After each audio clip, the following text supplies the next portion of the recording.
Nigeria's healthcare system has faced numerous challenges, including inadequate infrastructure, inefficient funding, and inefficient service delivery. It is also safe to say that the healthcare reforms driven by technology have shown promising results. To sustain this momentum, the government, private sector, and civil society have been urged to collaborate to address infrastructure, workforce, and cybersecurity challenges. By leveraging technology, Nigeria can build a more efficient, accessible, and equitable healthcare system, improving the health and well-being of its citizens.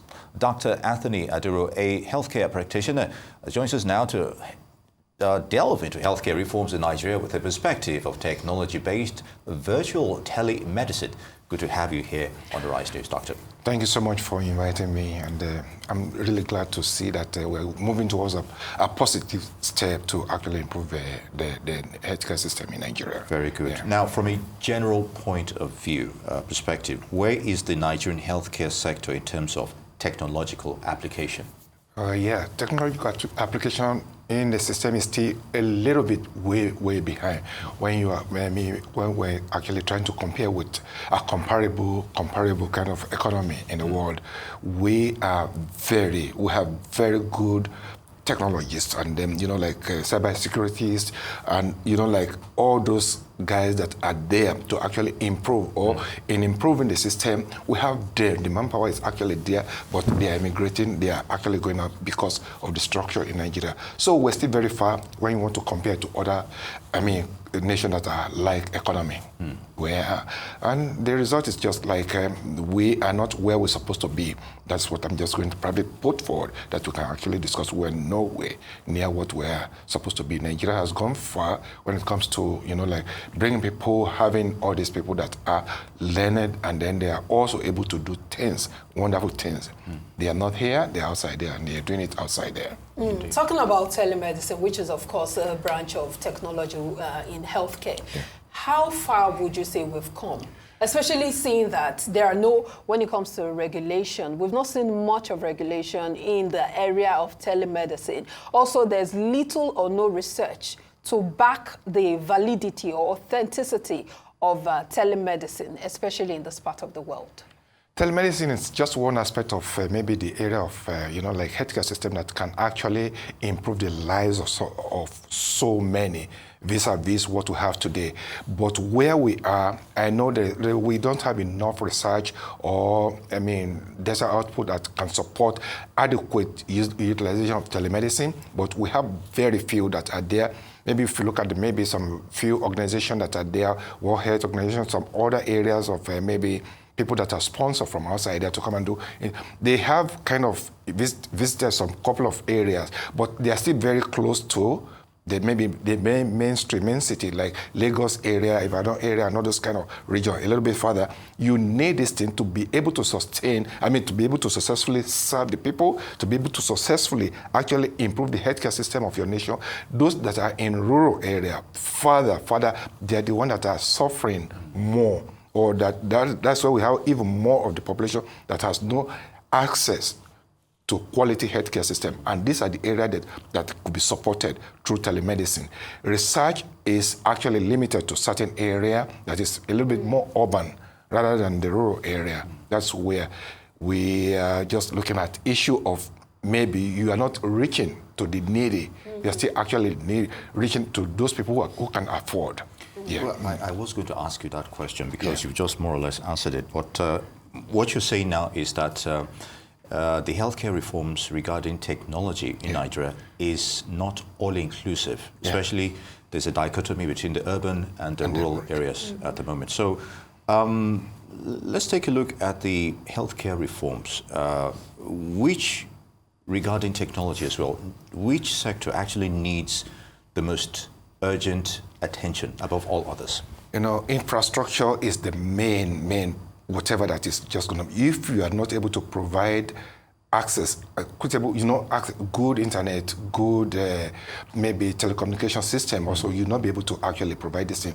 But I think there's a little bit of improvement in our internet access or accessibility to internet, because you can actually reach the rural area. There's some other things that are coming that could actually take that could take, telephone system works almost everywhere in Nigeria. If the telephone system works a little bit and then the government is able to invest more on it and on internet, then we'll be able to actually reach and have very good access to, good quality of care provided to those people, rural area, through technological, like telemedicine. And the issue of power as well? Power, yeah. Thank you so much for that. Without that, we can actually go better, because power, it's a big thing in Nigeria. It's a major problem, but there's a kind of a way that we can actually mitigate that problem through maybe the mere solar power system. You are not going to spend so much now on solar power, because you can get to the rural area with a little box of maybe inverter and all those kind of a thing. That is, or you can set up maybe say health center in a rural area with well-equipped solar power system. You will be able to actually get all this thing done without so much relying on, say, NEPA. Power is a major part of that thing, but it could be mitigated by maybe solar energy or clean energy. But with a very paltry percentage of the budget being allocated to health, how are we able to achieve this? Because I know that solar is not very cheap. And recently, the World Health Organization said that, was it the World Bank that said that 129 million Nigerians were living below the poverty level? And I know that poverty plays a key role when it comes to accessing healthcare in Nigeria, not to even talk of the technology, which would, need some form of funding, especially when it comes to access to internet, power, and all of these things that you've talked about. How do we achieve or break these barriers and achieve that goal of telemedicine, technological advancement in terms of healthcare? Thank you for bringing the budgetary allocation to it. One thing I want to put you back into is to see that you might find it very funny that eventually the solar power is probably going to be more cheaper than the regular energy that are the grid and then the generator. When you get to saving to generator, diesel, and then maybe all this kind of a thing, at the end you're probably solar going to spend. Solar is not cheaper than the prepaid, the amount you pay for prepaid it depends on the kind of energy that you're looking into. When you want to sustain certain group of people or at hospital, what you want to put in a grid that is just going to serve maybe the entire facility here is different from what we're saying. We're just looking into power that is going to actually serve to actually help maybe power all the system, the equipment and all those kind of thing you need to use to improve the health care of the population in that area. It's not that solar is cheap. I'm not really in any way saying that. But at the end, you might find out that at the end, it's probably going to, with the rising cost of diesel or petrol and all those kind of things, you see that what you're going to probably use in 1 year is the solar, the upfront of solar is what is costly. At the long run, it's way cheaper than what we're currently using. And then budget, I saw that maybe Nigeria allocated about maybe, is it less than 5% of, it's 4.something%. That's about 1.3 trillion or something like that. And this is just a real low. We are creating a population, a sick population with that kind of allocation. When you look at the population of Nigeria, if you want to really invest in healthcare, invest in your people, the budget of Nigeria should not be any way less than 15% allocation into the healthcare system. That is how you'll be able to say you are meeting the need. You'll be able to allocate resources equitably, equitably to all areas. It's not just one area. You look at the urban area and then you allocate these resources. A lot of the 1.3 trillion that were allocated before are probably just maybe going to be in urban area and then not looking into how we have further people, more people there. Everybody moved from one village to into all these things. And those people that are there, they're the backbone of our economy. They're the farmers, they're the fishermen, they're the, also all those peasants that are there, traders and all those kind of, they supposed to be able to have or be able to access very good quality healthcare system. Otherwise, you make them sick. When they're sick, the economy will be sick.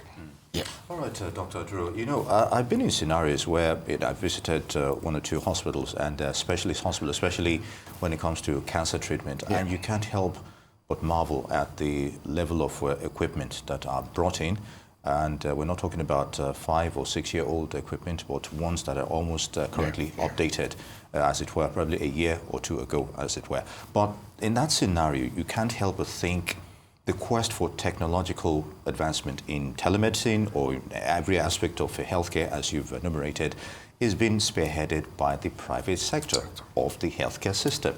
And then when she talked about the issue of budgetary allocations being a bit paltry, and you've also highlighted the inadequacy in that, you can't help but think it's only targeted at a specific segment of society, then it's not all encompassing. Yeah. So there's an issue here.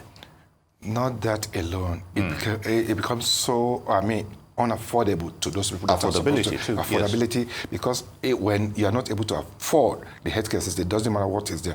Yeah, you look at that's where, my area, I'm not a practitioner, I'm a professional in healthcare system. So healthcare operation is my area of specialization. I'm very glad you brought that one in. When you look at the structure where we are in such a dilapidated state of healthcare, like when it comes to infrastructure and all those kind of things. If the general hospital, most of the teaching hospitals, even teaching hospitals, a little bit of investment are getting down there, but most of the people that are supposed to access your healthcare system are the less privileged or the middle income people. These people, are they able to access it? No. They afford it? No. That is where you see the healthcare, because government did not invest in the public health system, rather over time, and then the private sector took over a little bit of thing. Therefore, instead of really getting into masses and narrows, or maybe people get into the hospital, and then let's say public hospitals, and then you meet a practitioner that will tell you there and refer you, look at you, do everything, see your problem, and then they're eventually going to refer you to maybe to their own private practice. Yes. Why? Because infrastructure is there. It's just zero. Where you are, let's say there's no X-ray. You want to just take a simple X-ray because of TB kind of something, it's not there at the hospital. And then what percentage of the masses are actually impacted by TB, outbreak and all this kind of, I'm just using that area. Yes. Then you get to the hospital and then they're going to tell you, this is a case of A, B, C, D, but now you have to go into this area. And that area is the private sector. A lot of private people actually invested a little bit in the system, which are there, but the investment have to be rewarded, and poor people, middle-income people cannot afford to take that one. That is where maybe government and private have to come together to see what could be done to create a leverage whereby even low-income and middle-income and people that are not even having anything to do will be able to access almost every area of the healthcare that could be made available to people there. And if that one is just one part of it, government, our system have to look into how we can, because I'll continue to say that it's not the fault of the private practice or private something, it's because of the system that is not actually looking into or putting more investment into the public area of it. If that one is not there, you will look at how you invest in the people through the insurance scheme. Then they'll be able to access quality health care there. But even in the insurance scheme itself, there's a big question marks on it. In terms of its application, it's more rhetorics than actual people accessing this insurance scheme regarding healthcare. Thank you so much. Since the insurance scheme was actually created, or something like when we had the national health insurance, the system, the federal government system of our Nigerian system is territory kind of something. The federal government, the state government, and then the local government kind of health system. You can actually see what and how you can bring an outcome. Because if this thing is actually decentralized, the federal government will allocate budget and send down to state government. The state government will allocate budget and then send it to the local government. You can enforce something to see a result, create a benchmark.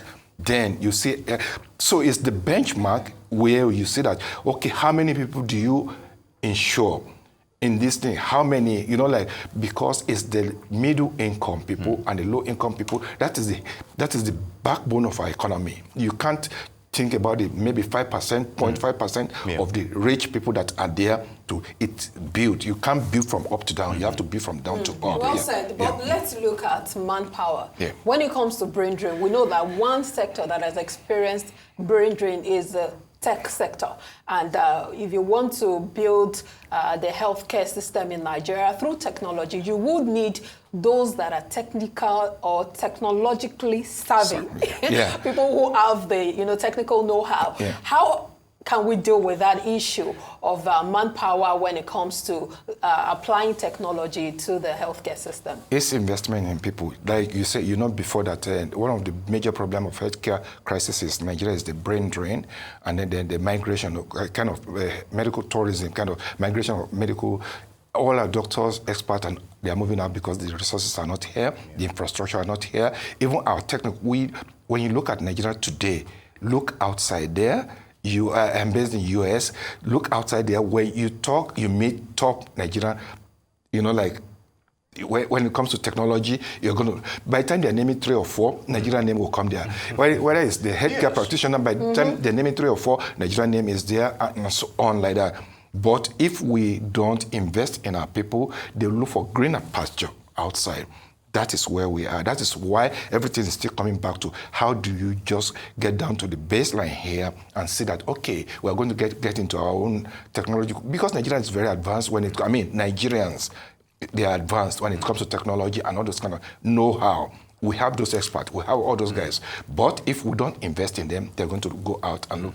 They are already going out. Yeah, they are all out there. To wrap this up, it's an irony that even those that could afford to go out are also being treated by the same professionals that left from our shores. Exactly. And so it's more or less a round tripping, although the systems are a little advanced. That is a well said something, because you see a lot of people that will move out here for medical treatment outside, they'll come and they'll get to the facility, you see them, they are all meeting some Nigerians that are top doctors. There you go. So Dr. Anthony Aduro, I'd like to thank you very much. We could go on but because of time. Thank you for talking about tech-enabled healthcare solutions in Nigeria. Hopefully, those who are the helm of affairs will learn 1 or 2 things from our discussions. Good to have you with us.